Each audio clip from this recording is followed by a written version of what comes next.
having a baby because you're developing it. So I get an idea and I cultivate it and it begins to grow. So I'll record the idea and then I'll keep listening to it and I'll say, oh, this part, this part, this part, this part. And I hear the music. I am not a musician, but I hear the whole song. So once I record it and I hear the finished product and it's what I was thinking, it feels like I just had a baby. That's my child. So that's how it feels.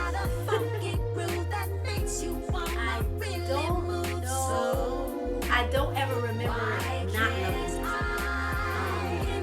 I had to have music for as long as I could remember. If I didn't have anything else, I had to have a stereo. I would ask my grandmother, if I need to hear anything, I need boxes. I need that because I had to have my music. So I don't remember a time when I didn't love music, and I began creating music because I could. It's just in there, so I can't not do it. It'll wake me up. You have this song and you got to get it out, so you have to write it. You have to. So it's not something that happened overnight. It's just something that's always been there. I started singing, I think, as a healing process because I had a very difficult childhood. From grammar school age up into the point where I started to lose my family. I had a very difficult childhood, and music was my healing.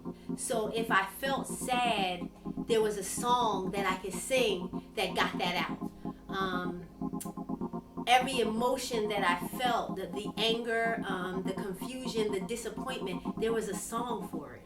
And in singing that song, that released that emotion.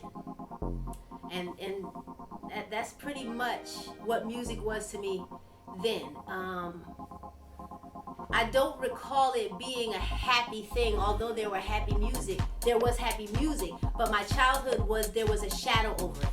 So I think that's why people feel when I sing, because that's how it started. It started as a way for me to feel, a way for me to release emotions. As a child, you don't know what those emotions are, you know what I mean? But those songs did it.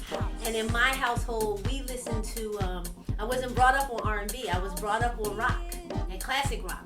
My mom, the Beatles, the Rolling Stones, we listened to Ashford Simpson. I listened to Michael Jackson as I got older, but we listened to classic rock, I still do. So, there was a release. I didn't look for music so much for the beat, but I looked for music for what it said. So, it helped me feel. Oh, I have terrible stage fright. I am nervous about a show as soon as I book the show. So if I booked a show now for next year, I probably wouldn't sleep for the whole year. My husband, it drives him crazy. Because I'm thinking about the whole show. I'm thinking about, okay, what am I going to sing? Okay, what am I trying to portray? What am I going to wear? How am I going to have my hair? Am I going to get sick so I can't sing that day?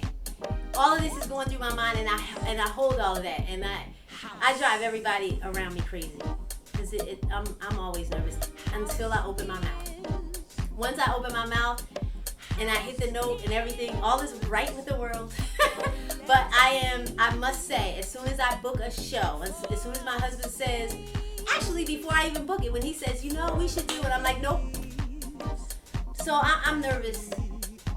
From the first time I can remember, I was in church as a little child, and I don't know if I was nervous because I really didn't know what I was doing. You're gonna go sing in front of these people, you don't really realize what it entails. But after that, yes, I'm nervous all the time. Anything that could go wrong, I think will go wrong. My name is Kym Still. You can find me on Facebook, Kym Still, KymStill. You can find me on Twitter at StillKym, and you can find my website, KymStill.com. And I just say stop by. You never know what you're gonna find. Like, I'm always doing different things and expanding and growing. And so just stop by. You might like it.